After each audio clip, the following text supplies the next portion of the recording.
Hey, it's Tuesday, July 3rd, 2018. I'm John Knox in Los Angeles. Now, one of these three is not a real tree. One of these three is a military weapon system disguised as a civilian communications network.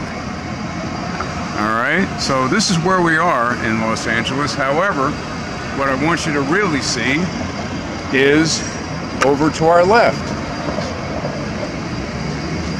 So, as I do this video, if my thought processes don't seem to coalesce beautifully all the time, you'll know why. But the reason why I'm here today is what's behind me. Fireworks. Remember, this is July 3rd, just before the big day here in America. Fireworks. Now, I've just learned recently about the true components of any fireworks display. And I'll show you how private central banks, patriotism, and Chris Haskell are all tied together. Stay with me. I hope I can make all these associations work.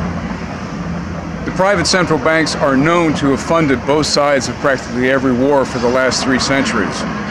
So most of what they are able to tell the governments that they control is who goes to war when. And then the governments, their job is to use the media to keep the citizens up and ready for war. And the best way you do it is a patriotic display. Now, I can talk about this because I was raised in a military family. I was raised to be an officer. I went to fireworks displays and said, well, I haven't been to war yet, but I've smelled what it's like and I've felt the concussions and I've seen the flashes, so I sort of did my time in war today, this evening. Okay, well, that's what happens with a lot of patriotic displays. Now, as far as the private central banks, patriotism, and fireworks, where I went for my information is a passionate lay researcher with the website of backcountryattitude.com. Backcountryattitude.com. Now, what I mean by a passionate lay researcher is this. They're not associated with a corporation, a government, or a university. So that means the lay researcher has his own independent funding, or he's driven for an intellectual reason to deeply understand a subject. Those are the people you want to go find. You want to go find authors like Ilana Freeland, you want to go find authors like G. Edward Griffin, and you want to go find other websites that are passionately devoted to giving you the best information they possibly can. So on fireworks, we've got the private central banks funding the war, but telling the media and the universities to make sure that there's a patriotic movement always afoot in the country. Right? Now, when you look at the ingredients of fireworks, and I'm going to have to read this because I really want to do justice to it. I'm an activist, I'm not an expert, so I have to read things. For the color effect of fireworks, toxic heavy metals like barium, aluminum, lead, mercury salts, antimony, copper, and strontium are used in the fireworks compositions. Those components, does that sound like a list that you've heard before?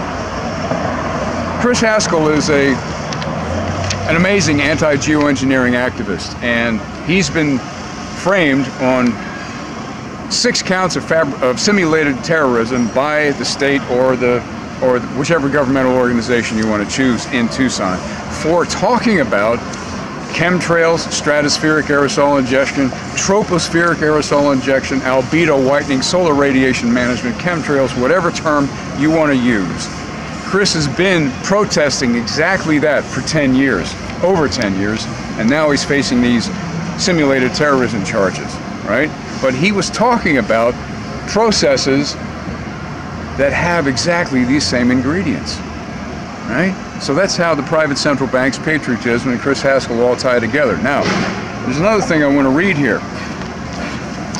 Okay, got to put the glasses back on. To get the brilliant whites in fireworks, aluminum oxides are necessary. The glittering greens, barium nitrate. The blazing reds, lithium compounds. Potassium and ammonium perchlorate are propellants and oxidizers. And strontium compounds give you the blazing reds. Now, there's a lot more I could give you. He also lists what the toxic consequences are of these particular components.